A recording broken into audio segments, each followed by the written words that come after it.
મેં નાનપણમાં બહુ અસ્મિથુન કર્યું, એને કારણે હવે હું 22-25 વર્ષનો થયો અને મને હવે ઇરેક્શનના પ્રોબ્લેમ થાય. It is not right. In a lifespan, a man can only ejaculate up to about, let's say, 4,000 times. So you start counting how many times you've already.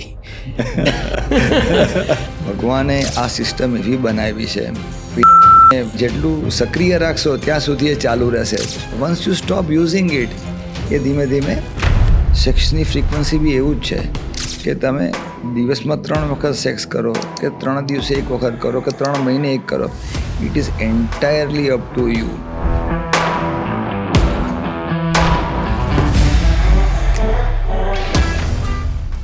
પુરુષોમાં સૌથી વધારે મૃત્યુનું કારણ બનતો એવો કોઈ રોગ હોય તો પ્રોસ્ટેટ કેન્સર. કેન્સરમાં સ્ત્રીઓને મેનોપોઝ આવે એમ પુરુષોને એન્ડ્રોપોઝ આવે. એન્ડ્રોપોઝ આવે એટલે બોડીમાંથી હોર્મોનલ ચેન્જીસ આવે, ટેસ્ટોસ્ટેરોન ડાઉન થાય, એટલે પ્રોસ્ટેટની સાઇઝ મોટી થાય.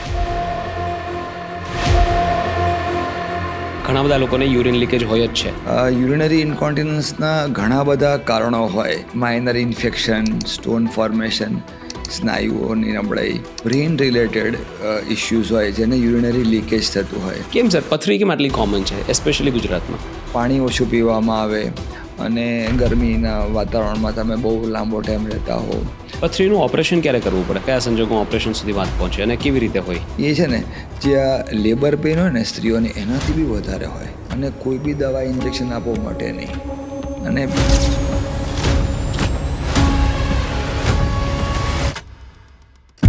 જંક ફૂડ ખાવાથી, લેક ઓફ સ્લીપથી કે ઇરેગ્યુલર લાઇફસ્ટાઇલને કારણે પ્રોબ્લેમ થઈ શકે?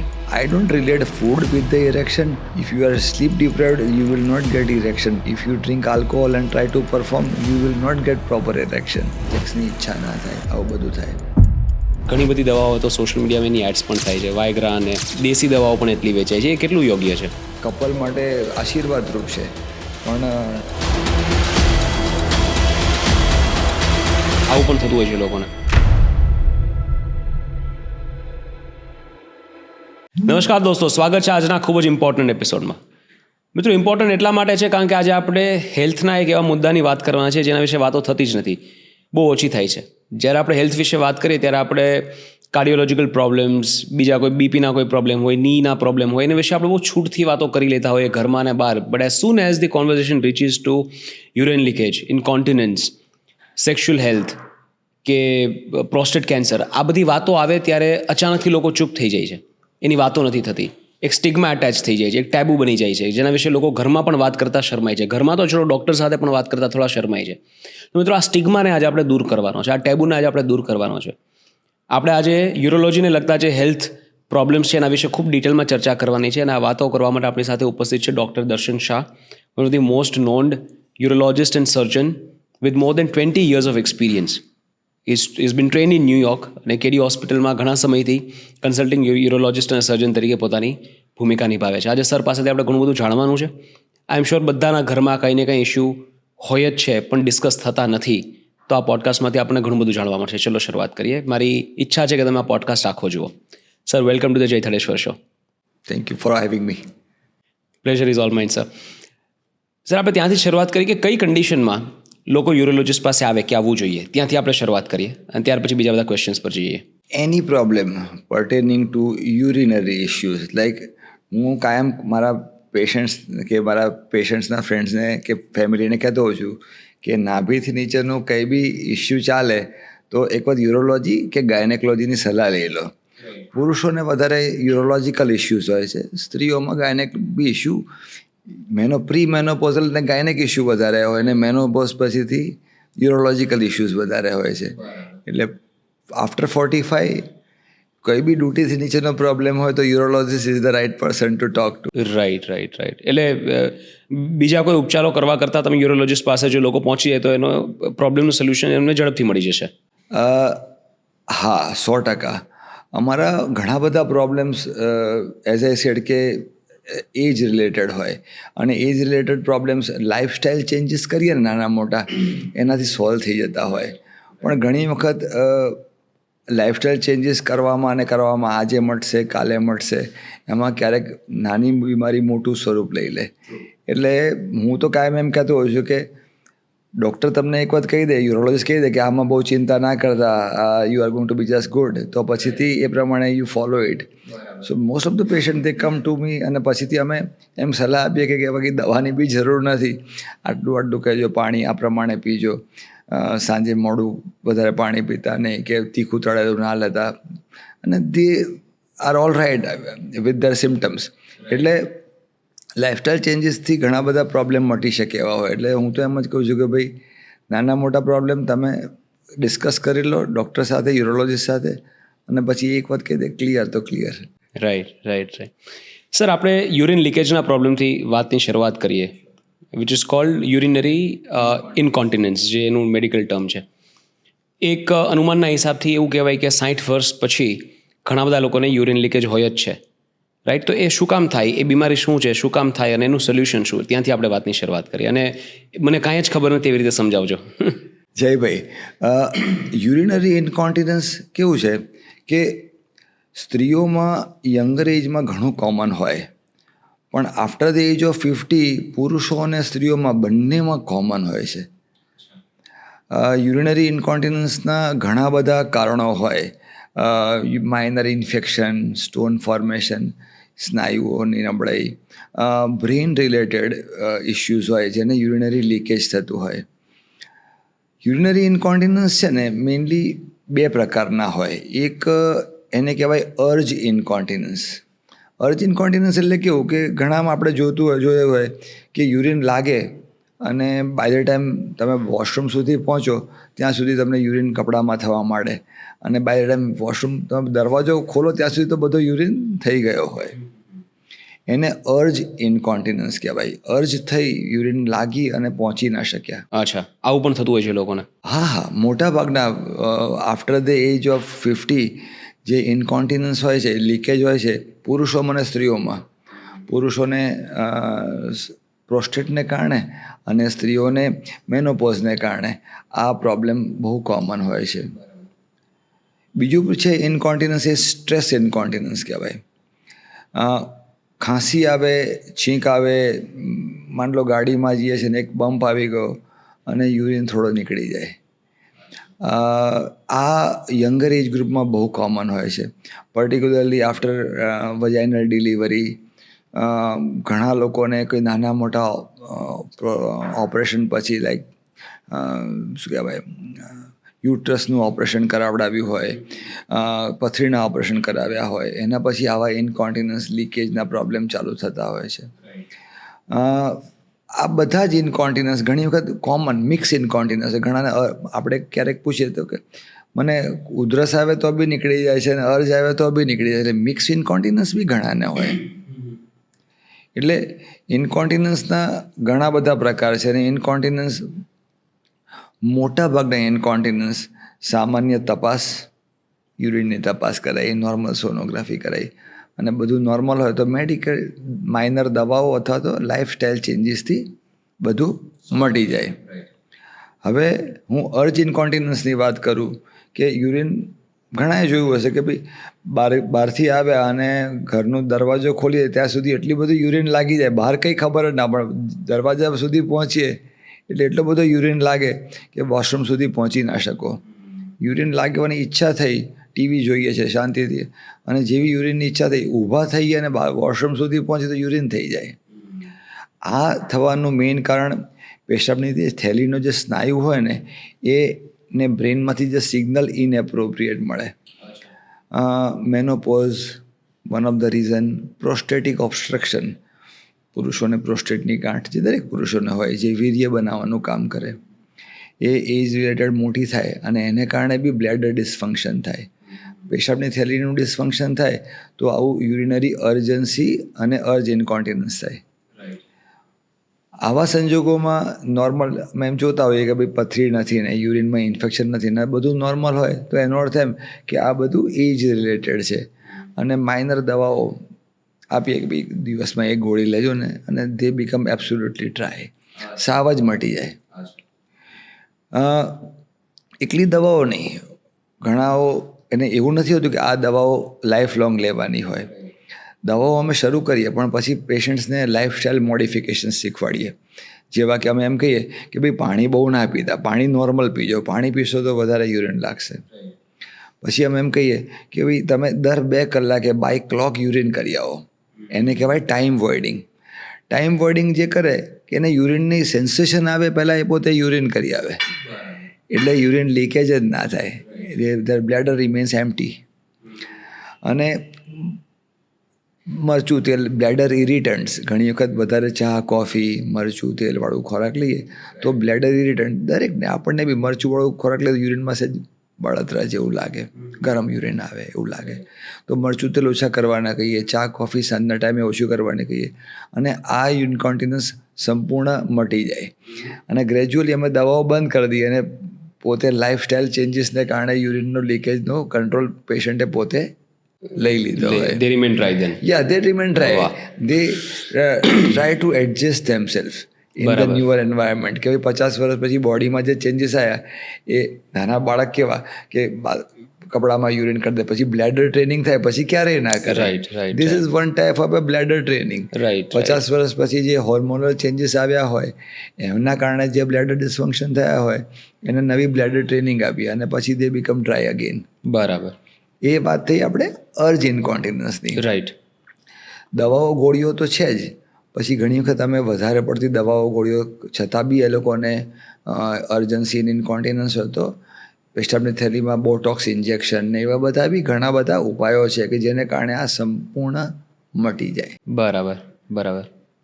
ઘણા બધા વડીલો ડૉક્ટર ડાયપર્સ પહેરતા હોય છે કારણ કે એમને કંટ્રોલ નથી રહેતો, તો એ આ જ પ્રોબ્લેમ હોય છે. 99% લોકોને વડીલોમાં જે આપણે જોઈએ છે એને આ જ પ્રોબ્લેમ હોય, અર્જ ઇન્કોન્ટિનન્સ. યુરિન વારે ઘડીએ જવું પડે, યુરિન જાય ત્યારે રસ્તામાં પહોંચી ના શકે. ઇનફેક્ટ મને તો એવું લાગે છે કે ડાયપર એ એક બહુ સારી વસ્તુ છે, પર્ટિક્યુલરલી જે ઘરડા લોકો હોય અને આ દવાઓ અને બધું લેવા ના માંગતા હોય એવા લોકો ડાયપર પહેરે. અમે ઘણાને કેવી રીતે જોઈએ જયભાઈ કે ફ્રેક્ચર થઈને આવ્યા હોય, કેમ કે યુરિન લાગ્યું અને એકદમ દોડીને યુરિન બાથરૂમ કરવા ગયા અને પોતે પડી ગયા. એટલે એવા સંજોગોમાં તમે જે ડાયપરની વાત કરી ને, ડાયપર, પેડ્સ એ બહુ સારી વસ્તુ છે. હું તો ઘણા મારા પેશન્ટ્સને કહું છું કે જે લોકો મારી પાસે ટ્રીટમેન્ટ લેવા આવ્યા હોય, જેની ઉંમર 70 વર્ષથી વધારે હોય અને આ ઇન્કોન્ટિનન્સનો પ્રોબ્લેમ હોય, અમે કહીએ છીએ કે રાત્રે તો તમારે ડાયપર પહેરીને સૂઈ જ જવાનું. એટલે ભલે જાતે ઉઠીને યુરિન કરો પણ ડાયપર તો પહેરો જ, કે જેથી કરીને તમને દોડવું ના પડે કે તમે ભૂલથી પડી ના જાઓ બાથરૂમમાં. રાઈટ. એક સાયન્સ ઓપ્શન આપે છે તો might as well use it. Absolutely, why not. Right. અને એ જે તમે કીધું ને કે ડાયપર વાળું ઇન્કોન્ટિનન્સ એ મોટા ભાગે અર્જ ઇન્કોન્ટિનન્સ જ હોય છે. રાઈટ. હવે મેં વાત કરી સ્ટ્રેસ ઇન્કોન્ટિનન્સ, કે ઉધરસ આવે, છીંક આવે, વજન ઉચકો, ગાડીમાં જતા હોય ને બમ્પ આવે અને યુરિન લીક થઈ જાય. યંગર એજ ગ્રુપમાં બહુ જોવા મળે છે. પેલ્વિક ફ્લોરના જે મસલ્સ હોય ને એ થોડા વીક પડી ગયા હોય. વજાઇનલ ડિલિવરી પછી ઘણાને એમ જ ઓવરવેઇટને કારણે એ મસલ વીક પડ્યા હોય એટલે યુરિનને કંટ્રોલ કરવાનો સ્નાયુ થોડો નબળો પડી ગયો હોય.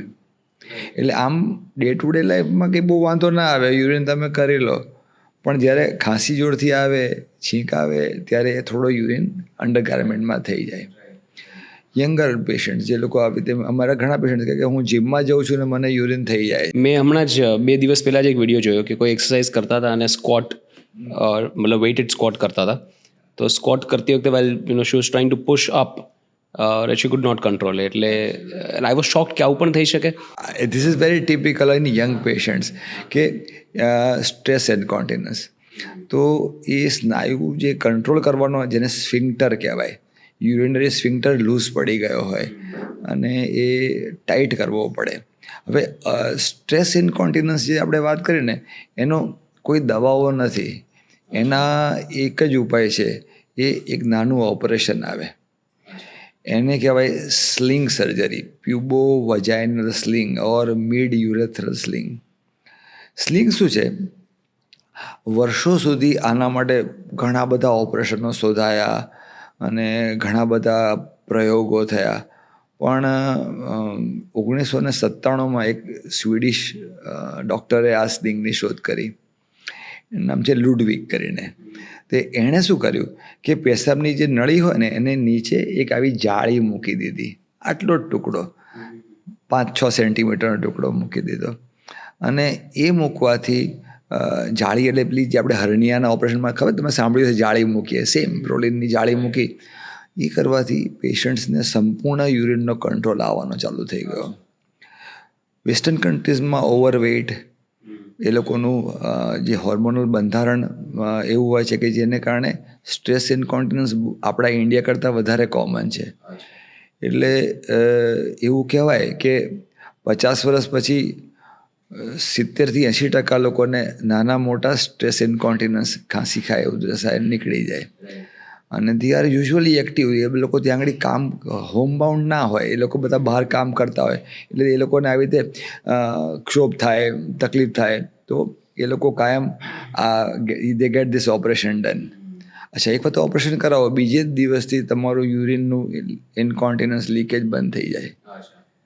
there is no medications for એટલું બધું કોમ્પ્લિકેટેડ આ બીમારી છે પણ છે જ નહીં. રાઈટ. અર્જી ઇન્કોન્ટિનન્સમાં મેં તમને વાત કરી ને કે અમે કહીએ કે તમે પાણી ઓછું પીજો, દર 2 કલાકે યુરિન કરવા જજો. આમાં તો અમે એમ કહીએ કે ઉધરસ આવે છે, છીંક આવે છે, યુરિન નીકળી જાય છે. તમે જે દિવસે નાનું ઓપરેશન કરાવશો એ પછી તમે સાવ સારા થઈ જશો. બરાબર. બીજા દિવસથી નાનું ઓપરેશન એટલે લિટરલી જય ભાઈ 10 મિનિટ્સનું ઓપરેશન. That's it. અને there is no cutting here. બરાબર. It is done endoscopically. Generally આ કરવામાં આવે. બરાબર. એટલે બહાર પેટ ઉપર ચીરો આવે, ટાંકો આવે. ઓપરેશનનો એટલે કે લોકોના મનમાં એવું હોય કે ચીરો કાપશે અને પછીથી કેવું ઓપરેશન કરશે, પણ this is an absolutely vaginal procedure. Minor 10 મિનિટ્સનું ઓપરેશન અને you are good. Right. Problem એ છે કે અવેરનેસ, લોકોને ખબર નથી હોતી કે ક્યાં જવું એ જ નથી ખબર. ક્યાં જવું ખબર નથી. રાઈટ. બહુ સાચી વાત. સર, આપણે પ્રોસ્ટેટ કેન્સરની વાત કરીએ. Prostate cancer is I think after 60 years, 60 વર્ષ પછીના પુરુષોમાં સૌથી વધારે મૃત્યુનું કારણ બનતો એવો કોઈ રોગ હોય તો પ્રોસ્ટેટ કેન્સરમાં. અને ઓવરઓલ તો lung cancer is still number 1 in India, પણ પ્રોસ્ટેટ કેન્સર ઇઝ નંબર 2. આટલી સિરિયસ આ બીમારી થઈ ગઈ છે, તો એના વિશે થોડી વાતો થવી જોઈએ, લોકો સુધી વાતો પહોંચવી જોઈએ. પ્રોસ્ટેટ કેન્સર શું હોય, પહેલાં આપણે ત્યાંથી શરૂ કરીએ, અને થવાના કારણો કયા કયા? પ્રોસ્ટેટ છે ને દરેક પુરુષોને હોય જ. જે મેં આપને કીધું પહેલાં કે એ વીર્ય બનાવવા માટે કામ કરે. પછીથી જેમ સ્ત્રીઓને મેનોપોઝ આવે એમ પુરુષોને એન્ડ્રોપોઝ આવે. એન્ડ્રોપોઝ આવે એટલે બોડીમાંથી હોર્મોનલ ચેન્જીસ આવે, ટેસ્ટોસ્ટેરોન ડાઉન થાય, એટલે પ્રોસ્ટેટની સાઇઝ મોટી થાય. પ્રોસ્ટેટની સાઇઝ મોટી થાય એટલે પ્રોસ્ટેટ એવું અવયવ છે કે જે યુરિનના પેસેજમાં હોય. યુરિન જે પેશાબની થેલીમાંથી યુરિન બહાર આવે એના રસ્તામાં પ્રોસ્ટેટની ગ્રંથિ હોય, જે વીર્ય એ પાસે જે બહાર કાઢે. પ્રોસ્ટેટની ગાંઠ એજ રિલેટેડ બધાને મોટી થાય. એન્ડ્રોપોઝ આવે એટલે પ્રોસ્ટેટની ગાંઠ મોટી થાય. નોર્મલી જે 20 ગ્રામની આવે 40 gram, 50 gram. Size does not matter. અને કેટલા વર્ષ થવાની શરૂઆત થઈ? મોટા ભાગે 50 વર્ષ પછી થતું હોય. મારા ખાલી 2% પેશન્ટ જ એવા હોય છે કે જેની એજ 50થી બી નાની હોય ને પ્રોસ્ટેટના સિમ્ટમ્સ હોય. બાકી 98 પેશન્ટ તો 50 વર્ષથી મોટી ઉંમરના જ હોય. અને પ્રોસ્ટેટની ગાંઠ જે મોટી થાય એ ગાંઠમાં ક્યારેક કેન્સરસ ચેન્જીસ આવે. સી, અમારી એક એવો સ્ટડી થયો છે કે 80 વર્ષે 80% લોકોને નાનું મોટું કેન્સર પ્રોસ્ટેટ હોય જ. 80% લોકોને. 80% લોકોને. પણ પ્રોસ્ટેટ કેન્સર છે ને એ મોટા ભાગે કેવું કે બહુ એગ્રેસિવ કેન્સર નથી હોતું. તમે અર્લી ડાયગ્નોસ કરી લો ને તો એ સંપૂર્ણ મટી જાય એવી વાત. અચ્છા, ઓકે. હવે શું થયું કે પહેલાંના જમાના બી નહોતા થતા. પહેલાં કેમ લંગ કેન્સર સૌથી કોમન હતું. હવે લાઈફ એક્સપેક્ટન્સી જયભાઈ બહુ વધી ગઈ છે. રાઈટ. એટલે બધા 70-80 થાય અને બધાને નાના મોટા પ્રોસ્ટેટના કેન્સર ક્યારેક હોય. રાઈટ. જોવા થાય. Right. And that is the reason કે ભાઈ 80 વર્ષ કોઈને ફેફસાનું કેન્સર નથી થવાનું. Then when they die they either die of heart problem or prostate cancer. Right. એટલે મેં 80% લોકોને છે જ. રાઈટ. એટલે આટલું બધું વાઇડલી પ્રિવેલન્ટ છે. આ ખાલી ઇન્ડિયાનો કેસ છે કે બધે એવું જ હોય? બધે એવું હોય. એબ્સોલ્યુટલી બધે એવું હોય. પણ પ્રોસ્ટેટ એઝ આઈ સેડ કે પ્રોસ્ટેટ કેન્સર 80 વર્ષે 80% લોકોને હોય છે, પણ એ એટલું બધું નાનું હોય કે you don't die of prostate cancer. તમને 80 વર્ષે થયું હોય તો તમને મોટા ભાગે they are very slow growing disease. અને ઇફ યુ નો કે તમને થયું છે તો તમે એની એપ્રોપ્રિએટ ટ્રીટમેન્ટ લઈ લો ને તો તમને એનું you don't die of prostate cancer at least. બરાબર, એટલે it's part of the ageing process. આ શબ્દ એજિંગ પ્રોસેસ. જેમ પ્રોસ્ટેટ મોટી થઈ પછી એમાં કેન્સરમાં રૂપાંતરિત થઈ. સર, પ્રોસ્ટેટ કેન્સરને લઈને ઘણા બધા મિથ્સ છે લોકોને, ઘણી બધી પૂર્વધારણાઓ અને માન્યતાઓ છે. એવી કઈ માન્યતાઓ લોકો તમારી પાસે લઈને આવતા હોય કે વાઇડલી આપણને સાંભળવા મળતી હોય ને કેટલી ખોટી છે? શું સાચું શું ખોટું? મોટા ભાગે અમારી પાસે ફિયરના મારા બહુ લોકો આવતા હોય છે કે મારા બાજુવાળાને થયું કે મારા ફેમિલીમાં કોકને થયું કે મારા પપ્પાને પ્રોસ્ટેટનો પ્રોબ્લેમ હતો, એમને ખબર જ ના હોય કે પપ્પાને શું પ્રોબ્લેમ હતું પ્રોસ્ટેટનો, પણ મને કેન્સર નહીં હોય ને. પ્લસ મિસઇન્ફોર્મેશન કે ભાઈ બધાને, હવે તમે જેમ મને કીધું ને કે ભાઈ prostate cancer, yes it is one of the most common cause of death after the age of 60, પણ બધાને પ્રોસ્ટેટ કેન્સર થાય એવું બહુ હોતું નથી. અને પર્ટિક્યુલરલી ઇન્ડિયામાં વેસ્ટર્ન કન્ટ્રીના કમ્પેરિઝનમાં પ્રોસ્ટેટ કેન્સરનો દર ઓછો છે. આફ્રિકામાં સૌથી વધારે છે. આફ્રિકન અમેરિકન્સ અને East African people maximum prostate cancer થાય છે. એનું કારણ સર કેમ ત્યાં વધારે? તેની જેનેટિકલી. હા, પણ ઇન્ડિયામાં અમે ચોક્કસ કહેતા હોઈએ છીએ કે હા, તમારે રેગ્યુલર સ્ક્રીનિંગ કરાવડાવવાનું. પેલો અમે એક બ્લડનો ટેસ્ટ કહેતા હોઈએ કે PSA 50 વર્ષ પછી દર વર્ષે કરાવડાવો, serum prostatic specific antigen PSA. પણ જેને ફેમિલીમાં હોય ને, માન લો કે પપ્પાને, બ્રધરને, કાકાને, એને અમે કહીએ છીએ કે તમે રેગ્યુલરલી કરાવડાવો. પણ હું મારી પ્રેક્ટિસમાં જેના ફેમિલીમાં ના હોય તો અમે એમ કહીએ છીએ કે બી આ PSAનો ટેસ્ટ, યુરિનનો કોઈ પ્રોબ્લેમ ના હોય તો દર 3 વર્ષે એક વખત કરાવડાવો. બાકી ઇન્ટરનેશનલ ગાઈડલાઈન એવી છે કે દર વર્ષે એક વખત કરાવડાવો એજ ઓફ 50. એટલે તમને હોય તો બી અર્લી ખબર પડી જાય. પણ તમે જે મને મિથની વાત કરીને એમાં તો એવું જ છે કે મોટાભાગના લોકો ડરના માર્યા વધારે આવે છે. પ્રોસ્ટેટ કેન્સરની વાતો સાંભળીને ડરીને આવે, પણ it is not that bad or bad a disease. એટલું બધું તમે વેળાસર તમે જાણી લો તો તમે સંપૂર્ણ મટી જાય એવો રોગ હોય છે. ડાયગ્નોઝ કેવી રીતે થાય સર? કેવી રીતે ખબર પડે છે એમ? સૌથી પહેલાં મેં તમને કીધું એ પ્રમાણે કે મોટાભાગના પેશન્ટ્સ અમારી પાસે હેલ્થ ચેકઅપમાંથી આવ્યા હોય. હેલ્થ ચેકઅપ કરાવડાવ્યું હોય 50 વર્ષ પછી, પપ્પાનું હેલ્થ ચેકઅપ કરાવડાવ્યું ને PSA વધારે આવ્યો એટલે વી usually go for prostate biopsy. જેના PSA વધારે હોય, અમે નોર્મલ જે પ્રોસ્ટેટનું ચેકઅપ કરીએ અને એમને એમ લાગે કે પ્રોસ્ટેટનું કેન્સર હોવાની શક્યતા છે તો અમે પ્રોસ્ટેટની બાયોપ્સી લઈએ. પ્રોસ્ટેટની બાયોપ્સી શું છે કે પ્રોસ્ટેટમાંથી થોડું સેમ્પલ લઈએ અને એના માટે કોઈ એનેસ્થેશિયા આપવાની કે એવી જરૂર નથી હોતી. Normal procedure, takes about 15 minutes. પ્રોસ્ટેટમાંથી સેમ્પલ લઈએ અને એમાં જો કેન્સર પુરવાર થાય તો કેન્સર ડાયગ્નોઝ થાય. અમે જેનું PSA બહુ વધારે હોય એને પ્રોસ્ટેટ કેન્સર હોવાની શક્યતા. PSA નોર્મલ વધારે હોય, અમે સતર્ક તો રહીએ, પણ બધા હાઈ PSA એનો અર્થ એવો નહીં કે કેન્સર છે. PSA high can be because of so many reasons.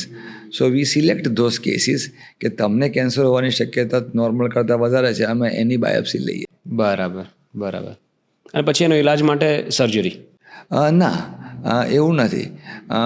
Prostate cancer એકવાર નિદાન થયું કે હવે આપણને પ્રોસ્ટેટ કેન્સર છે તો કોઈને બી કેન્સર કોઈને કોઈ કહે તો બધાનો બીજો પ્રશ્ન શું હોય જય ભાઈ કે કયા સ્ટેજમાં કેન્સર છે મારું.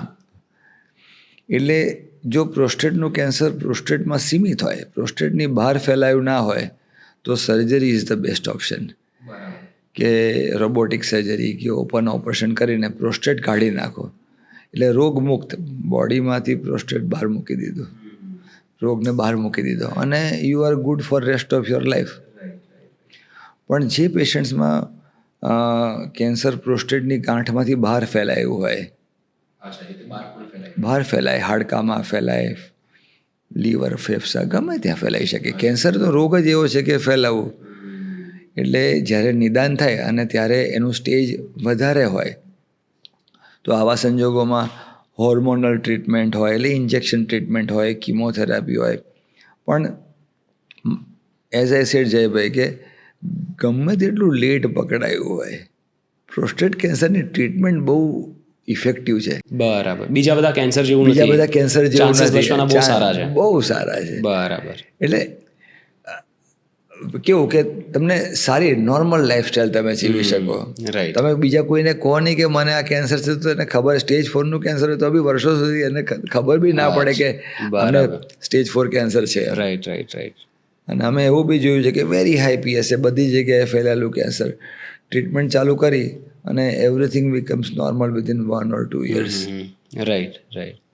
ઓકે સર, એક this might sound like a stupid question કે આપે કહ્યું કે અગર એનું જે નિદાન થઈ જાય પછી સર્જરીમાં પ્રોસ્ટેટને આપણે બહાર કાઢી લઈએ જો બીજે કંઈ કેન્સર ફેલાયું નથી તો વુડ ઇટ મેક સેન્સ કે આફ્ટર અ સર્ટેન એજ કે તમને થોડા ઘણા પણ સિમ્ટમ દેખાવાના શરૂ થાય, so why not as well just do it? Not really very bad question or પણ એ બ્રેસ્ટ કેન્સર માટે બહુ કોમન છે ને બહુ સાચી વાત છે. જેને બ્રેસ્ટ કેન્સરનું બહુ પેલું હોય ને, અમુક જેનેટિક પ્રિવેલન્સ હોય તમારા મધરને તમારા સિસ્ટરને, તો લોકો પ્રોફાઇલેક્ટિક બ્રેસ્ટ સર્જરી કરાવડે, બ્રેસ્ટ કાઢી નાખે. તમે સાંભળ્યું હશે કે એક પ્રખ્યાત અભિનેત્રી એન્જેલિના જોલી છે, તો એને કેન્સર નહોતું પણ એને પ્રોફાઇલેક્ટિકલી મેસ્ટેક્ટોમી કરાવડાવી લીધી. પ્રોસ્ટેટમાં કેવું છે કે પ્રોસ્ટેટમાં એવું કોને થાય ને કોને ના થાય એવું કહી શકાય ચોક્કસપણે એવું હોતું નથી. પ્લસ પ્રોસ્ટેટ કેન્સર તમે પ્રોસ્ટેટ કાઢો ને તો ક્યારેક નાના મોટા સાઈડ ઇફેક્ટ બી હોય. યંગર એજ ગ્રુપમાં ક્યારેક ઇરેક્શનના પ્રોબ્લેમ થાય, કોકને યુરિન લીકેજના પ્રોબ્લેમ થાય. એટલે જ્યાં સુધી કેન્સર ડાયગ્નોસ ના થયું હોય ને ત્યાં સુધી એનું ઓપરેશન કરીને કાઢી નાખવું એ હવે સર આપણે એવા ટોપિક પર આવીએ કે જેના વિશે લોકો વાત કરતા ડરે છે, સ્ટિગ્મા અટેચ છે, ઇરેક્ટાઇલ ડિસફંક્શન. શું કામ થાય, કેટલું પ્રિવેલન્ટ છે અને એના કારણો શું? આપણે ત્યાંથી શરૂઆત કરીએ પછી બીજી વાત કરીએ. ઇરેક્ટાઇલ ડિસફંક્શન વાળા જે પેશન્ટ આવે ને, મોટા ભાગના મારા પેશન્ટ યંગર ધેન 35 હોય છે. અને મોટા ભાગના આ પેશન્ટ્સને સ્ટ્રેસ રિલેટેડ, ઇગ્નોરન્સ, ફંક્શનલ, એટલે કેવું કે હવે ઇન્ફોર્મેશનનો એટલો બધો વધારો થઈ ગયો છે.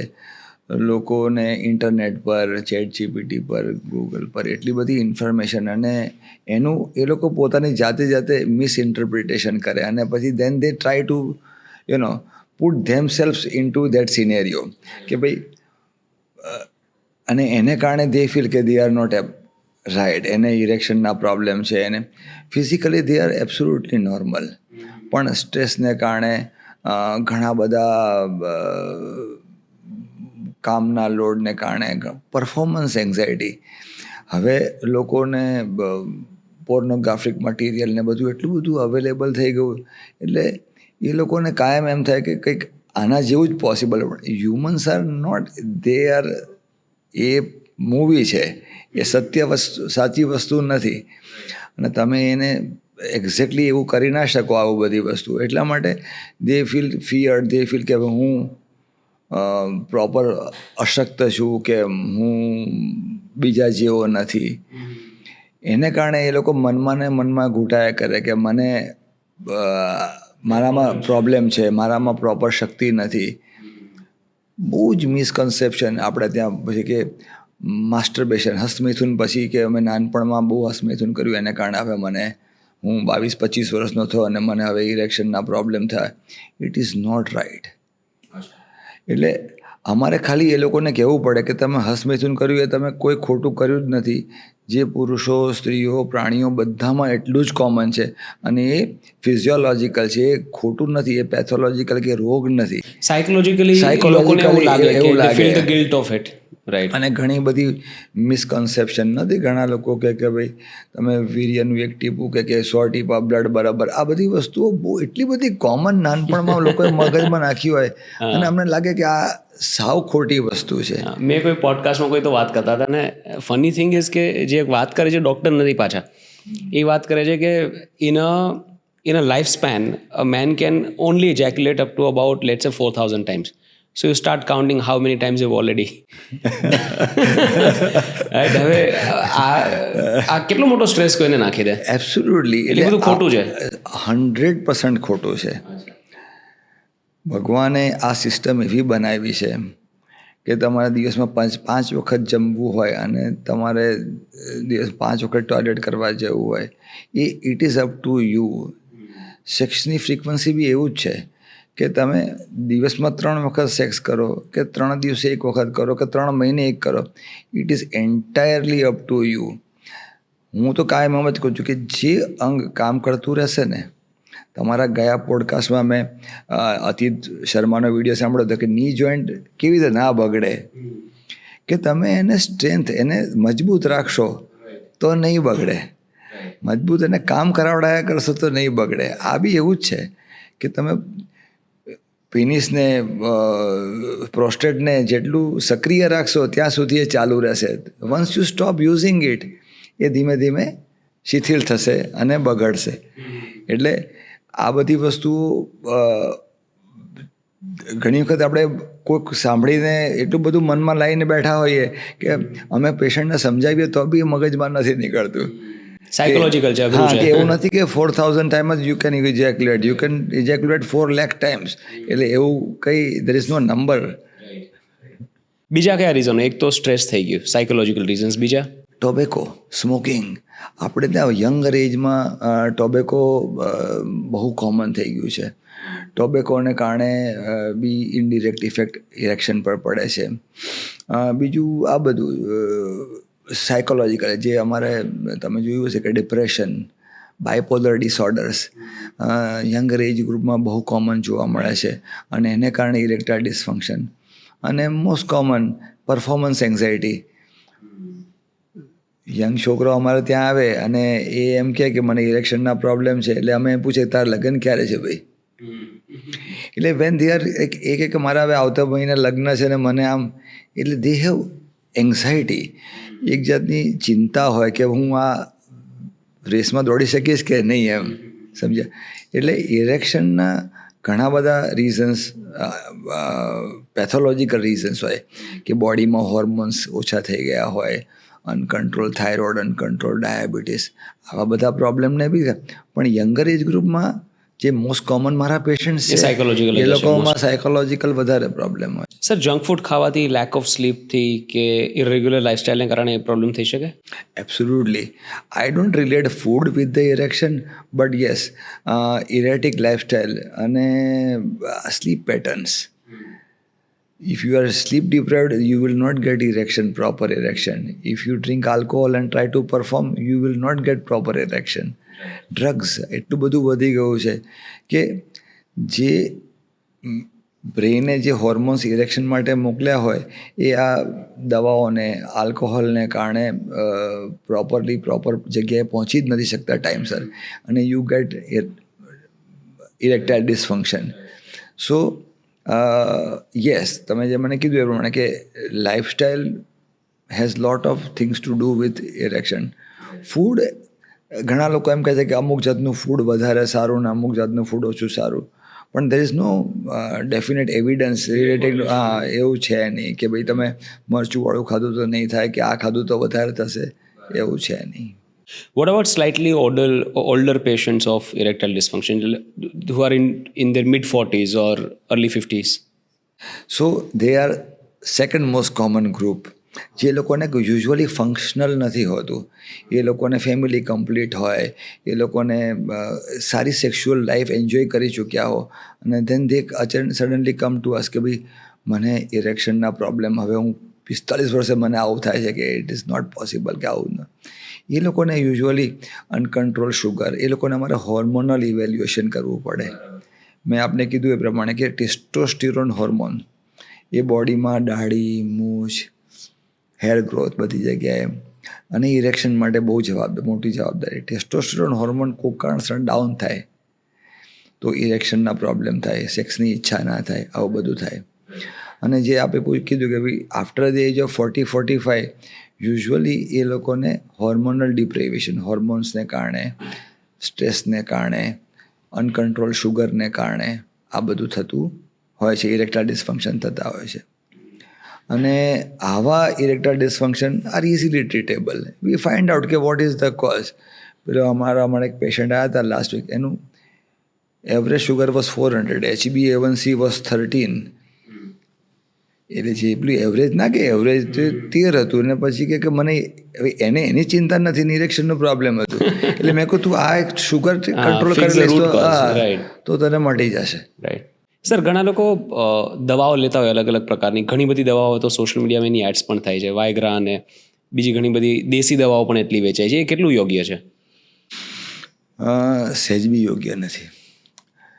તમે દવાઓ લો, ડૉક્ટર આપી એ લો.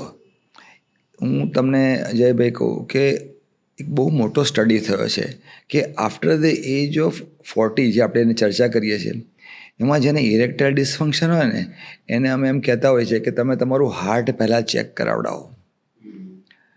40% લોકોને Jaybhai hidden heart problem detect થયો છે.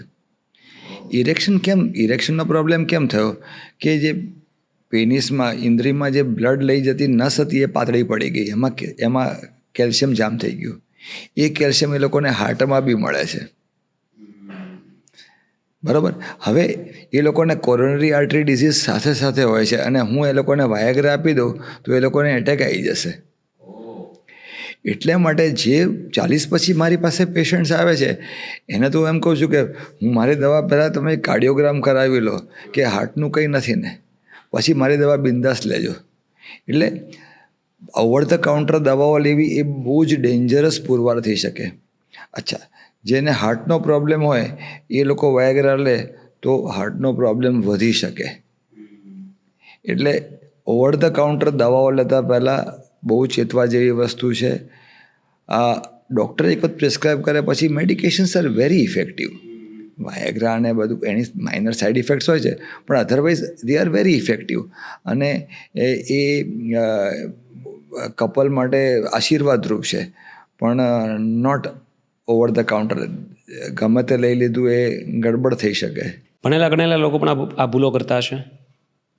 મોટા ભાગના ફ્રેન્ડ સાથે ચર્ચા, ઇન્ટરનેટ પરથી ઇન્ફોર્મેશન, અને આપણે ત્યાં easily available over the counter, તમે ત્યાં દવાની દુકાને જાઓ ને ત્યાં તમને મળી જાય દવાઓ. એટલે બધા લોકો સેલ્ફ ટ્રીટમેન્ટ, આપણે ત્યાં ટેબુ છે કે ચર્ચા ના કરે, ડૉક્ટર સાથે વાત ના કરે. એ 1000 રૂપિયાની ગોળી લે પણ 500 રૂપિયાનું ડૉક્ટર કન્સલ્ટેશન ના લે. એટલે એને કારણે ઓવર ધ કાઉન્ટર ઘણા બધા લોકો લે છે, એજ્યુકેટેડ એન્ડ અનએજ્યુકેટેડ. આપણે ત્યાં બીજી બી બધી ઓલ્ટરનેટિવ થેરાપીઝ છે. હું નથી કહેતો કે આયુર્વેદિક, હોમિયોપેથી એ બધી ખોટી વસ્તુ છે. આઈ યુઝ્યુઅલી ફીલ કે they are science and they have good treatment. પણ as I said, before seeking any treatment, meet a doctor who can check your rest of the body, find out the cause, કારણ શોધી કાઢે કે erection નથી થવા પાછળનું કારણ શું છે. દવા લીધી એ સિમ્ટમની ટ્રીટમેન્ટ છે, લક્ષણ મટી જશે પણ અંદરનું કારણ નહીં મટે તો આખી જિંદગી દવાઓ અને દવાઓની સાઈડ ઇફેક્ટ લેવી પડશે તમારે. રાઈટ. પણ સર, તો ક્વેશ્ચન એ થાય કે અગર ઇરેક્શનનો પ્રોબ્લેમ છે મિડ-40s અર્લી 50sમાં, it could very well relate with the coronary artery disease, right? તો અને જો એવા સમયમાં એણે એ વાયગ્રા કે એવી કોઈ દવા લઈ લીધી તો અટેક આવી શકે. મતલબ આ એક એક્ઝિસ્ટેન્શિયલ રિસ્ક થઈ ગયું. અને શું કહેવાય મેડિકલ ભાષામાં કે વ્યક્તિ મરી પણ શકે છે. તો એ ઓવર ધ કાઉન્ટર કેમ વેચાય છે આ બધું? સાહેબ, આ ભારત છે અને આપણે ત્યાં આ એક ઘણી વખત મને એમ લાગે કે આવી વસ્તુઓ ઓવર ધ કાઉન્ટર ના વેચાવી જોઈએ. જેમ ઊંઘની દવા નથી આપતા, હા, એમ આ પણ ના આપવી જોઈએ. પણ હવે આ બધી વસ્તુઓ it is I am beyond કે હું આ બધી વસ્તુની ચર્ચા કરું. જે છે તે છે. અને ઓવર ધ કાઉન્ટર દવાઓ મળે છે, કાઉન્ટરફિટ્સ દવાઓ મળે છે. ઘણી વખત તમને ઓફિશિયલ દવાઓ વાયાગ્રા ના મળે પણ બીજી દવાઓ મળે, લાલ પીળા ઢાંકણાવાળી, બહુ એની એડવર્ટાઇઝ બધી જગ્યાએ થતી હોય. એટલા માટે અને દે માર્કેટ ધીસ એઝ એ પેલી શું કહેવાય હોમિયોપેથી આયુર્વેદિક દવા છે અને એ કે એની કોઈ સાઈડ ઇફેક્ટ નહીં થાય. Right. They have most of the time they have this kind of substance in side. True. એટલા માટે તમે એ ના મળવી જોઈએ પણ હવે મળે છે તો મળે છે. રાઈટ. ઓલરાઈટ. આની ટ્રીટમેન્ટ શું હોય સર? લેટર એજમાં શું ટ્રીટમેન્ટ હોય? કોઈ બી એજમાં depending on the type of the cause. હવે આપણે અમે બેઝિક બ્લડ ટેસ્ટ કરાવડાવીએ, બીજા સોનોગ્રાફી ને બધા રિપોર્ટ્સ બી થાય પેનિસના, અને એમને એમ લાગે કે આમાં બધા રિપોર્ટ્સ નોર્મલ છે અને sometimes marital life is at stake, તો પછીથી શરૂઆત અમે દવાઓથી કરીએ. આમાં બી કપલ કાઉન્સેલિંગ, એકબીજા સાથે વાત કરીએ, દવાઓ કેવી રીતે લેવાની, ક્યારે લેવાની, કેટલી ફ્રીક્વન્સી ઉપર, એટલે અઠવાડિયામાં કેટલી વખત તમે લઈ શકો એ થોડું સમજાવીએ. અને ટ્રીટમેન્ટ, મેડિકલ ટ્રીટમેન્ટ અને કાઉન્સેલિંગથી 10માંથી 7 જણાને ફાયદો થઈ જાય. હું કાયમ એમ કહું કે આ બધી દવાઓ તો જ કામ કરશે કે તમને જો લવિંગ પાર્ટનર હશે. રાઈટ. સપોર્ટિવ પાર્ટનર હશે. If you are having a supportive partner, you will not need medicine for rest of your life. એવું નથી. એટલે લવિંગ પાર્ટનર હશે તો તમે કાયમ આ એક દવા થોડો ટાઈમ લે, you are going to B good, અને પછીથી સારું થઈ જશે. જેનામાં દવાઓથી બી ફાયદો ના થાય, ઈચ્છિત ફાયદો ના થાય, આઈ વુડ સે. એમને જેવો જોઈએ એવું સેટિસ્ફેક્શન ના થાય, એવા લોકો માટે ઓપરેશન્સ હોય. હવે એક અમે ઓપરેશન્સ બહુ કોમનલી કરીએ છીએ જેને કહેવાય પેનાઇલ પ્રોસ્થેસિસ ઇમ્પ્લાન્ટેશન. હું પુરુષોની વાત કરું છું કે પુરુષોની ઇન્દ્રિયમાં એક પ્રોસ્થેસિસ મૂકવામાં આવે અને જેને કારણે they can achieve normal erection, અને એ જેટલી ઈચ્છિત સમય માટે નોર્મલ ઇરેક્શન એ એચીવ કરી શકે. એટલે એ લાસ્ટ રિસોર્ટ છે ઓપરેશન. પણ ઘણા બધા મારા પેશન્ટ્સ એનાથી એટલા બધા ખુશ છે, પર્ટિક્યુલરલી એનું ફેમિલી એટલું બધું ખુશ છે, એમના પાર્ટનર્સ એટલા બધા ખુશ છે, એટલે જરૂર પડે પેનલ પ્રોસ્થેસિસનું ઓપરેશન અમે કરતા અટકાતા નથી. બરાબર. એની કોઈ સાઈડ ઇફેક્ટ નથી. એની કોઈ સાઈડ ઇફેક્ટ નથી. નોટ મેજર ઓપરેશન છે. યસ. પણ બાકીની લાઈફ, હવે ધારો કે તમારે 50 વર્ષ હો તો તમારો ટેસ્ટોસ્ટેરોન હજી બી 30 વર્ષ બીજા કામ કરવાના છે. તો તમને ઈચ્છા તો થવાની છે, પણ when you can not perform, અને વેન ડોક્ટર ઇઝ સેઇંગ કે બધું નોર્મલ છે, તો પછીથી તો આ જ ઉપાય રહેશે. Right. Okay. No, thank you sir. આટલી ખુલીને તમે વાત કરો છો, શેર કરો છો, આ ઇન્ફોર્મેશન લોકો સુધી પહોંચવી જોઈએ, એટલે થોડું ટેબુ અને સ્ટિગ્મામાંથી દૂર થાય. Because it's just like any other organ of your body. It's an organ, અને એમાં અગર પ્રોબ્લેમ છે તો એના વિશે તમારે વાત કરવી જોઈએ. એબ્સોલ્યુટલી. વાત કરીશું તો સોલ્યુશન ઇઝીલી આવશે. કારણ કે આ બધામાં કોઈ મેજર કોઝ હોતા જ નથી. એટલે તમે if you do minor lifestyle changes, minor sleep changes, અને થોડું કપલ કાઉન્સેલિંગ થાય તો મટી જ જાય. You don't need to take medicines. Even દવાઓની બી જરૂર ના હોય. હવે આપણે પથરીની વાત કરીએ સર. યુરોલોજીમાં I think most common cases પથરીના જ આવતા છે એવું મને લાગે છે. હા, ગુજરાતમાં બહુ કોમન છે પથરી. કેમ સર પથરી કેમ આટલી કોમન છે, એસ્પેશિયલી ગુજરાતમાં? બે રીતે. એક આપણું ગરમ વાતાવરણ, દરેકને નાના મોટા કેલ્સિફિકેશન્સ કિડનીમાં થતા હોય, અને 1-2 mm કેલ્સિફિકેશન યુરિનમાં નીકળી જાય, ખબર બી ના પડે.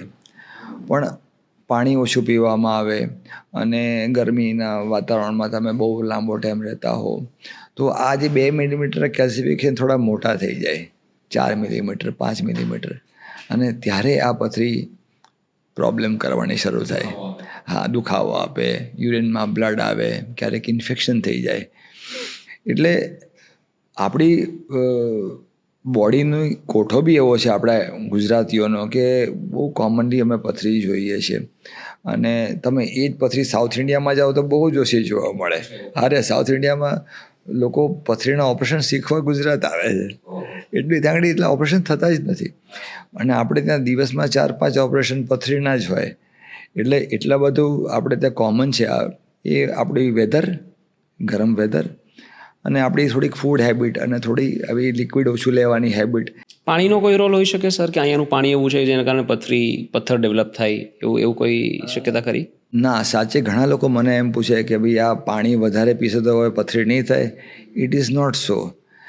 પાણીમાં અમુક તત્વો હોય હાર્ડ, એ તમારા બોન્સ માટે હાનિકારક હોઈ શકે, પણ it will never cause stone. ઘણા લોકો મને એમ પૂછે કે હું કેલ્શિયમની ગોળી લઉં તો બંધ કરી દઉં, મને પથરી થાય છે. ના ના ના, કેલ્શિયમની ગોળી તમે લેશો તો કે તમને સ્ટોન નથી થવાનો, એ તમારી બોડીની તાસીર છે. અચ્છા, હું કાયમ બધાને કહેતો હોઉં છું કે તમને પથરી થતી હોય તો દિવસમાં 3 લીટર જેટલું લિક્વિડ લીધા કરો, સો દેટ નાની પથરી હોય ત્યારે નીકળી જાય, અને રેગ્યુલર ચેકઅપ કરાવતા રહો. પણ બાકી મને તમને જેને પથરીનો એવો કોઠો ના હોય તો 2-3 litre liquid is more then enough. અને એની લિક્વિડ, એવું નહીં કે આરોનું પાણી વધારે સારું કે બીજું કોઈ સ્પેશિયલી આલ્કલાઇન વોટર હમણાં બહુ જાય એ વધારે, એવું કંઈ નથી. Take adequate liquid depending on your lifestyle. તમે વધારે કામ તડકામાં કરતા હો તો વધારે પાણી પીવાનું. ડૉક્ટરે કીધું છે 2 લીટર, એવું નહીં 2 લીટર જ. વધારે ગરમીમાં રહેતા હો, જીમમાં જતા હો તો you can take more liquid. પણ લિક્વિડ ઇન્ટેક વધારે હશે તો નાની સ્ટોન હશે તો બી એ નીકળી જશે, કે તમને પથરી થશે નહીં. No, thank you so much for simplifying this sir. મને હમણાં સુધી એવી માન્યતા હતી કે ખરાબ પાણીને કારણે પથરી ડેવલપ થઈ શકે, તો હું ક્યાંય પાણી પીતા ડરું છું. એટલે I mostly prefer the bottle water, કે ભાઈ બીજું કોઈ પાણી પીવું ને પથરી જેવું કંઈ ડેવલપ થઈ ગયું તો યાર ગમે ત્યારે દુખાવો થઈ શકે. એટલે એ બીજા કોઈ પાણીથી, એટલે એવું નથી કે પાણી કદાચ ખરાબ કે થોડી ઓછી ક્વોલિટીનું હોય તો એનાથી થઈ શકે. હાર્ડ વોટર હોય, ફ્લોરાઇડ વાળું પાણી હોય, આ બધી તમારા બોન્સને કે તમારા લીવરને માઠી ઇફેક્ટ કરશે, પણ પથરી નથી. પથરી માટે નહીં. ના ના. ઓકે. જેનેટિક ઇશ્યુ ખરો આ પથરીનો? ફેમિલીઝમાં બહુ સ્ટોન્સ જોવા મળે છે. પ્રીડિસ્પોઝિંગ અમુક જાતના, કેવું કે બોડીમાં બ્લડમાં યુરિક એસિડ વધારે હોય, ગાઉટની પ્રોબ્લેમ હોય, અમુક સિસ્ટીનનું પ્રમાણ વધારે હોય, વિટામિન સીની ડેફિશિયન્સી હોય, આવા બધા પેશન્ટ્સ અમારી પાસે બહુ આવે ફેમિલીમાં. ભાઈઓને, પપ્પાને હતું ને દીકરાને, અમુક જાતના ફૂડ એ લોકો ફોલો કરતા હોય એવા લોકોને બહુ પથરીઓ જોવા મળતી હોય છે. તો ફેમિલીમાં પથરીની હિસ્ટ્રી હોય તો શું કાળજી રાખવી જોઈએ, શું ન ખાવું જોઈએ? પથરી તમને થઈ ના હોય તો તમને આટલી બધી પરેજ રાખવાની જરૂર નથી. ઘણી વખત ટાઈપ ઓફ ધ સ્ટોન, આપણને ખબર હોય કે આ પ્રકારની પથરી છે તો અમે એ પ્રકારની ડાયટ સજેસ્ટ કરતા હોઈએ છીએ. એટલે મારા બ્રધરને સ્ટોન થયો એટલે મને ટામેટાં નહીં ખાવું કે ભીંડા નહીં ખાવું એવું નથી. એટલે જો તમને સ્ટોન નથી થયો તો તમે ચિંતા ના કરો. Keep yourself hydrated, liquid વધારે લેતા રહો, બસ. You don't need even regular checkups. અચ્છા, તમારા ભાઈને પથરી થઈ છે તો એના માટે ડાયટરી રિસ્ટ્રિક્શન્સ હોઈ શકે. એ depending on the type of the stone, તમારે કયા પ્રકારની પથરી છે. હવે યુરિક એસિડ સ્ટોન હોય ને હું એને ખાવાનું બંધ કરાવડાવી દઉં તો એ ખોટી વસ્તુ છે. એને માટે અમુક જાતની મેડિસિન જ હોય કે આ દવા તમે આવતા થોડા વર્ષ લેજો અને તમને હવે પથરી નહીં થાય. એટલે અને કેલ્શિયમ ઓક્ઝલેટ સ્ટોન એને હું દવા ચાલુ કરી દઉં એ બી ખોટી વસ્તુ. એટલે મોટાભાગે એમ કહેતા હોઈએ છે કે પથરી ના થવા દેવી હોય તો દિવસમાં 3 લીટર જેટલું લિક્વિડ લીધા કરો. વિટામિન સીનો બહુ સારો રોલ છે.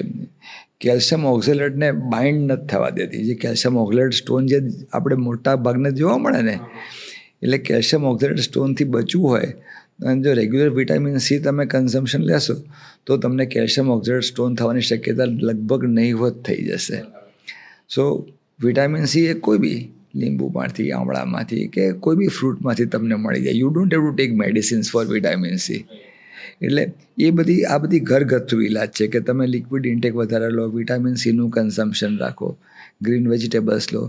એક બહુ મિસકન્સેપ્શન છે કે દાણાવાળી શાક લઈશું તો કે મને પથરી થઈ જશે. ટામેટા અને ભીંડાને પથરીના દુશ્મન તરીકે એસ્ટાબ્લિશ કરી દેવામાં આવ્યા. એટલે પણ હું એમ કહેવા માંગુ છું કે તમે આ બધી વસ્તુ વેરી રીચ ઇન ઓક્ઝલેટ, પણ વન્સ યુ કુક ઇટ, તમે ટામેટાનો સૂપ બનાવી દીધો તો પછી દે આર સેફ. બરાબર. એટલે એવું નથી કે હા સલાડ, રો ફૂડ અમે ઘણી વખત ઓછું કરવા કહેતા હોઈએ છીએ, પણ નોટ અધરવાઇઝ. એટલે આ બધી વસ્તુઓ લેવાય જ ભાવતી હોય તો, પણ પછી તમે કુક કરીને લો, એને ટ્રીટ કરીને લો તો કશો વાંધો નથી. ઓકે. પથરીનું ઓપરેશન ક્યારે કરવું પડે, કયા સંજોગોમાં ઓપરેશન સુધી વાત પહોંચે અને કેવી રીતે હોય? એની સિમ્ટોમેટિક સ્ટોન્સ. અમારી પાસે ઘણા પેશન્ટ એવા આવે કે મને સાહેબ 2 મિલીમીટરની પથરી છે, આનું ઓપરેશન કરવું પડશે એમ, પણ તને દુખાવો થાય છે, તને તાવ આવે છે, તને કિડનીમાં સોજો છે, તો yes we have to do something to remove the cause. અને ઘણા પેશન્ટ અમારી પાસે આવે કે 8 mm ની પથરી હાથમાં લઈને આવે કે અરે મારે તો નીકળી ગઈ. હા, એવું બી અમે જોયું છે.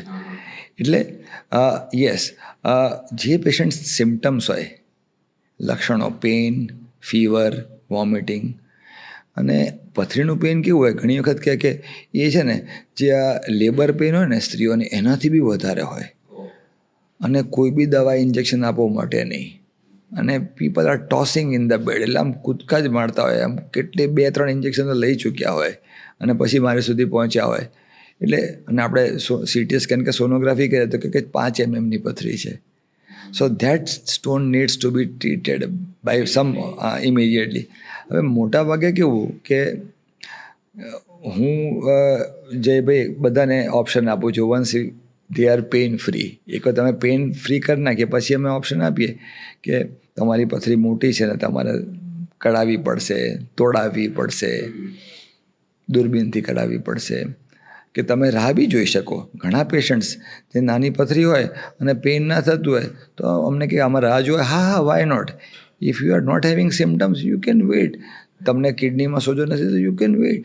એમાં કશું નથી કે કિડની કાલે ઉઠીને ડેમેજ થઈ જાય, એવું કંઈ હોતું નથી. એટલે જે પથરીમાં લક્ષણો હોય, સિમ્ટમ્સ હોય, એને ટ્રીટમેન્ટ આપવી જ જોઈએ. બરાબર. Okay. Is that surgery painful, કે સર્જરી થયા પછી પેઇન રહે એવી કોઈ શક્યતા ખરી? હવે મેં તો મારી બુક્સમાંથી સર્જરી નામ જ કાઢી નાખ્યું છે, કારણ કે સર્જરી શું છે, લોકોને મનમાં એવું કે અહીંયાથી આમ ચીરો મૂકશે અને આ પથરી કાઢશે. So here now there is no surgery, this is just an endoscopic procedure. Yeah, procedure or endoscopy. Endoscopy એટલે શું કે કોઈ હોલ બોલ કશું પાડવાનું નહીં, ક્યાંય પેટમાં, કમરમાં, યુરિનના રસ્તે, જ્યાંથી યુરિન બહાર આવે છે એ રસ્તે માઇનર બેહોશી પછી દૂરબીન ત્યાં જાય, લેસરથી પથરી તોડી નાખે અને ટુકડા એ વખતે કાઢી લે. આ એક નોર્મલ, એક ડ્રોપ બી ઘણી વખત બ્લડ ના નીકળ્યું હોય, એટલી માઇનર પ્રોસિજર છે, એટલી નોર્મલ પ્રોસિજર છે. માઇનર કો મેજર કો એ બધું અલગ છે, પણ એ નોર્મલ પ્રોસિજર છે. અને એના પોસ્ટ ઓપરેટિવલી બી કંઈ પેઇન કે એવું કંઈ હોતું નથી મેજર. રાઈટ. એટલે આ સર્જરી હોતી નથી. મોટાભાગની પથરીઓ માઇનર એન્ડોસ્કોપિક પ્રોસિજરથી નીકળે. જ્યારે કિડનીમાં નાની પથરી હોય તો અમારી પાસે લિથોટ્રિપ્સીનું મશીન છે, એટલે સાઉન્ડ વેવ્સથી પથરીને તોડી નાખીએ અને સાવ ચૂરા ચૂરા થઈને યુરિનમાં નીકળી જાય. સો પથરી આપણે તો એટલી બધી કોમન છે અને એને કારણે આપણી ટેકનોલોજી અને આપણી એક્સપર્ટીસ એટલી બધી સારી થઈ ગઈ છે કે સવારે આવે ને સાંજે તો પેશન્ટ ઘરે જાય. Right. Okay, alright sir, I think આપણે ઘણી બધી વાતો કરી, ઘણા બધા ઇન્સાઇટ્સ તમે આપ્યા. છેલ્લો ક્વેશ્ચન, મારું ઓડિયન્સ જે અંડર 35 છે, જેની ઉંમર 35 વર્ષથી નીચે છે અને 35 થી 50 વર્ષના છે, એ બંને ઓડિયન્સ ગ્રુપ માટે કોઈ 3 એડવાઇઝર્સ યુરોલોજિસ્ટ તમારે આપ્યું હોય તો શું આપશો? સૌથી પહેલાં 35 થી નાના છે એના માટે, 35 થી નાના છે એના માટે હું એમ જ કહું છું કે તમે લાઈફ ફૂલ એન્જોય કરો. કોઈ એવું નથી કે તમારે યુરોલોજિકલ પ્રોબ્લેમની ચિંતા કરવાની છે કે તમને ભવિષ્યમાં આ થઈ જશે એટલા માટે આ નહીં કરું કે આ પરેજ રાખવું. તમે પરફોર્મ કરો, તમે તમારા કામમાં, તમારા સ્ટડીઝમાં ધ્યાન આપો, પણ ખાલી દિવસમાં 2.5 થી 3 લીટર જેટલું લિક્વિડ લીધા કરો. That's it. અને નાના મોટા પ્રોબ્લેમ હોય તો જ યુરોલોજીસ્ટનો સંપર્ક કરો, નોટ અધરવાઇઝ. કે ભાઈ you know what I mean, કે પ્રોબ્લેમ ના હોય તો એને છંછેડો નહીં. હવે વાત રહી 35+ની. મેં આપને પહેલાં બી કીધું એ પ્રમાણે 35+માં કંઈ બી યુરિનરી પ્રોબ્લેમ થાય તો એની પાછળ નાનું મોટું કારણ હોય, બાયોલોજિકલ કારણ હોય, અને એ કારણ શોધીને એપ્રોપ્રિએટ ટાઈમ પર ટ્રીટમેન્ટ થઈ જાય તો બહુ સારું. સો 35 વર્ષ પછી હું જેને કોઈ પ્રોબ્લેમ ના હોય એના માટે એમ કહેતો હોઉં છું કે તમે લાઇફસ્ટાઇલ ચેન્જીસ, કે પ્રોપર સ્લીપ લો, પ્રોપર લિક્વિડ લો, મરચું તેલ ઓછું લો, બહારનો ખોરાક ઓછો લો. આ નોર્મલ એડવાઇસ છે. પણ at the same time regular checkup 35 થી 50 સુધી બે ત્રણ વર્ષે તમારું કરાવતા રહો અને 50 પછી દર વર્ષે હેલ્થ ચેકઅપ કરાવતા રહો. Health checkup includes prostate examination, health checkup includes hormonal examinations. એટલે બોડીમાં જે ઉંમરને કારણે થતા ફેરફારો છે એ તાત્કાલિક ખબર પડે અને એની ટ્રીટમેન્ટ નોર્મલી થઈ જાય તો તમને બીજો કોઈ રોગ જ ના થાય ભવિષ્યમાં. Alright sir, thank you so much. Really appreciate for all the insights that you have given and I am sure લોકોને ઘણું બધું આમાંથી નવું જાણવા મળશે. અને આઈ રિયલી હોપ કે જે સ્ટિગ્મા યુરોલોજીને રિલેટેડ પ્રોબ્લેમ સાથે અટેચ થયેલા છે દૂર થાય અને લોકો ખુલીને એની વિશે વાતો કરતા શરૂ થાય. ઓફકોર્સ. અને urology is 90% people are they hide કે anything pertaining to urology issue સૌથી પહેલાં તો સહન કરે, પછીથી પોતે સેલ્ફ ટ્રીટ કરે અને પછી ના છૂટકે ડૉક્ટર પાસે જાય. ત્યારે ડૉક્ટરે બી તમને ટ્રીટમેન્ટ આપવી મુશ્કેલ પડે અને તમારે બી રિકવર થતાં વધારે વાર લાગે. એટલે फिर minor problem if you can consult a urologist, it is always good for you. Right. Great, sir. Thank you so much. Thank you. Same here.